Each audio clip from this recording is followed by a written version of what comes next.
नमस्कार, आप देख रहे हैं न्यूज पॉइंट 24। भारत के 13वें राष्ट्रपति भारत रत्न प्रणब मुखर्जी अब हमारे बीच नहीं हैं। 31 अगस्त को शाम 6 बजे उन्होंने आखिरी सांस ली। आखिरी दिन 85 वर्ष की आयु में प्रणब दा इस दुनिया से हमेशा हमेशा के लिए विदा कर गए। भारत रत्न प्रणब मुखर्जी का जन्म 11 सितंबर 1935 को पश्चिम बंगाल के बीरभूम जिले में किरनाहर शहर के निकट स्थित मिराती गांव के एक ब्राह्मण परिवार में हुआ था।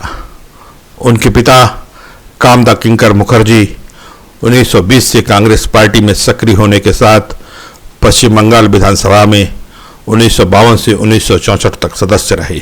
वह बीरभूम जिला कांग्रेस कमेटी के अध्यक्ष भी रहे।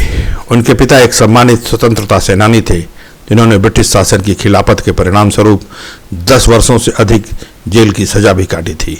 प्रणब दा ने बीरभूम के सूर्य विद्यासागर कॉलेज में अपनी प्राथमिक शिक्षा पाई, जो उस समय कलकत्ता विश्वविद्यालय से अटैच था। कलकत्ता विश्वविद्यालय से उन्होंने इतिहास और राजनीति में मास्टर डिग्री हासिल करने के बाद कानून की पढ़ाई की। वे एक बेहतरीन वकील और फिर उसके बाद कॉलेज अध्यापक भी रह चुके। मानद डी लिट की उपाधि भी प्रणब दा को प्राप्त हुई थी। एक कॉलेज अध्यापक के रूप में और फिर बाद में एक पत्रकार के रूप में प्रणब दा ने अपना कैरियर शुरू किया। वे बंगाल प्रशासन संस्थान, देश रे डाक, जो मातृभूमि की पुकार के नाम से जाना जाता है, में भी काम कर चुके। प्रणब मुखर्जी बंगी साहित्य परिषद के ट्रस्टी एवं अखिल भारतीय बंग साहित्य सम्मेलन के अध्यक्ष भी रहे। कामदा किंकर मुखर्जी और राजलक्ष्मी मुखर्जी के घर में जन्मे प्रणब दा का विवाह 22 वर्ष की आयु में 13 जुलाई 1957 को सुब्रा मुखर्जी के साथ हुआ था। उनके 2 बेटे और 1 बेटी हैं। पढ़ना, बागवानी करना, संगीत सुनना पूर्व राष्ट्रपति प्रणब मुखर्जी के व्यक्तिगत शौक में रहे। राजनीतिक जीवन करीब 5 दशक पुराना रहा। उनका संसदीय जीवन 1969 में कांग्रेस पार्टी के राज्यसभा सदस्य के रूप में शुरू हुआ। 1975, 1981, 1993, 1999 में फिर से राज्यसभा के सदस्य चुने गए। 1973 में वे औद्योगिक विकास विभाग के केंद्रीय उपमंत्री के रूप में केंद्रीय मंत्रिमंडल में शामिल हुए। 1982 से 1984 तक कई कैबिनेट पदों पर वे चुने जाते रहे। 1984 में भारत के वे वित्त मंत्री बने। 1984 में यूरोमनी पत्रिका के एक सर्वेक्षण में उनका विश्व के सबसे अच्छे वित्त मंत्री के रूप में मूल्यांकन किया गया। उनके कार्यकाल में भारत के अंतर्राष्ट्रीय मुद्रा कोष IMF की ऋण की 1.1 अरब अमेरिकी डॉलर की आखिरी किस्त नहीं अदा कर पाने के लिए भी उल्लेखनीय माना जाता रहा। राजीव गांधी के सलाहकार मंडली के रूप में राजनीतिक षड्यंत्र के शिकार बने प्रणब दा। वित्त मंत्री के रूप में प्रणब दा के कार्यकाल के दौरान डॉक्टर मनमोहन सिंह भारतीय रिजर्व बैंक के गवर्नर थे।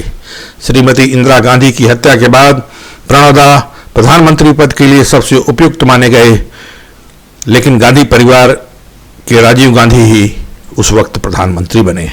इसके बाद हुए लोकसभा चुनाव के बाद राजीव गांधी की सलाहकार मंडली के राजनीतिक षड्यंत्र के शिकार बने प्रणब मुखर्जी, जिसने उन्हें राजीव गांधी के मंत्रिमंडल में शामिल नहीं होने दिया।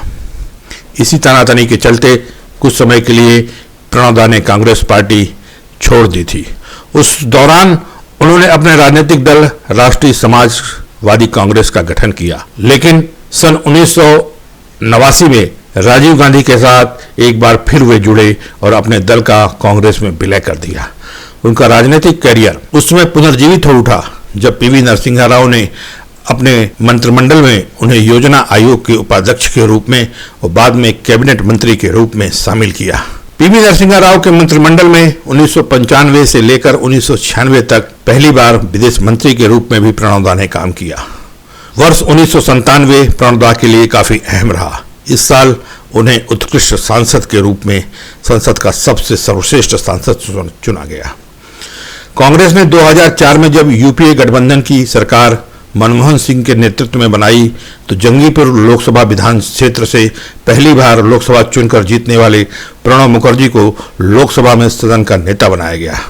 उन्होंने अपने राजनीतिक कार्यकाल में रक्षा मंत्रालय, वित्त मंत्रालय, विदेश मंत्रालय, राजस्व, नौवहन, परिवहन, संचार, आर्थिक मामले, वाणिज्य, उद्योग समेत विभिन्न महत्वपूर्ण मंत्रालयों पे काम किया।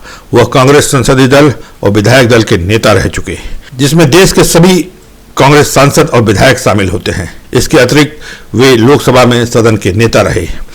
बंगाल प्रदेश कांग्रेस पार्टी के अध्यक्ष बने। कांग्रेस के नेतृत्व वाली सरकार के प्रधानमंत्री मनमोहन सिंह के मंत्रिपरिषद में वे केंद्रीय वित्त मंत्री भी रहे। लोकसभा चुनाव से पहले जब मनमोहन सिंह ने अपनी बाईपास सर्जरी कराई तो प्रणब दा वित्त मंत्री होने के साथ साथ राजनीतिक मामलों की कैबिनेट समिति के अध्यक्ष और वित्त मंत्रालय में केंद्रीय मंत्री का अतिरिक्त कार्यभार देखने के साथ साथ उन्होंने महत्वपूर्ण संचालन और देश को बेहतर वित्त मंत्री के रूप में मनमोहन सिंह की दूसरी सरकार में प्रणब मुखर्जी भारत के वित्त मंत्री बने। इस पद पर वे 1980 के दशक में भी काम कर चुके थे। 6 जुलाई 2009 को उन्होंने सरकार का वार्षिक बजट पेश किया। इस बजट में उन्होंने क्षुब्ध करने वाले फ्रिंज बेनिफिट टैक्स और कमोडिटीज ट्रांजैक्शन कर को हटाने सहित कई तरह के सुधारों की घोषणा की। उन्होंने ऐलान किया कि वित्त मंत्रालय की हालत इतनी अच्छी नहीं है कि माल और सेवा कर लागू किए बगैर काम चलाया जा सके। उनके इस तर्क को कई महत्वपूर्ण कॉर्पोरेट अधिकारियों और अर्थशास्त्रियों ने सराहा भी था।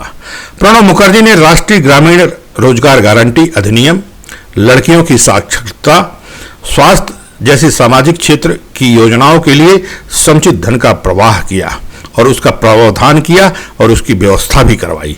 इसके अलावा उन्होंने राष्ट्रीय राजमार्ग विकास कार्यक्रम, बिजलीकरण का विस्तार, जवाहरलाल नेहरू राष्ट्रीय शहरी नवीनीकरण सरीकी बुनियादी सुविधाओं वाले कार्यक्रमों पर जोर दिया और उन्हें सख्ती से लागू भी करवाया। हालांकि कई लोगों ने 1991 के बाद लगातार बढ़ रहे राजकीय घाटे की चिंता के बारे में प्रणब मुखर्जी को अवगत भी कराया, लेकिन प्रणब दा अपने मिशन पर डटे रहे।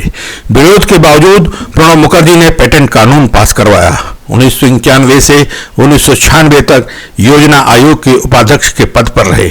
2005 के प्रारंभ में पेटेंट संशोधन बिल पर समझौते के दौरान उनकी प्रतिभा के दर्शन भी हिंदुस्तान को देखने को मिले।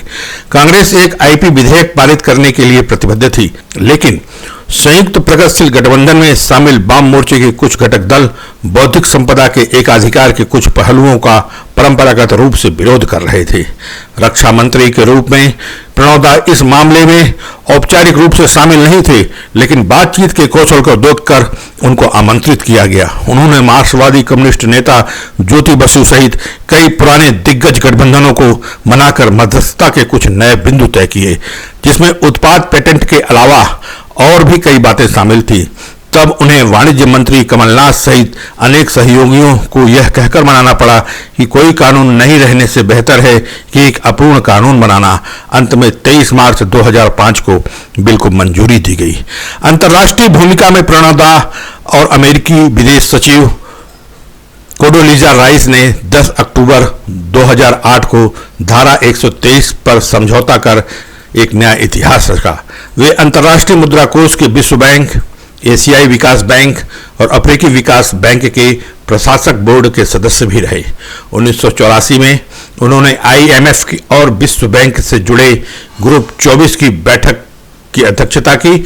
मई और नवंबर 1995 के बीच उन्होंने सार्क मंत्रिपरिषद सम्मेलन की अध्यक्षता की।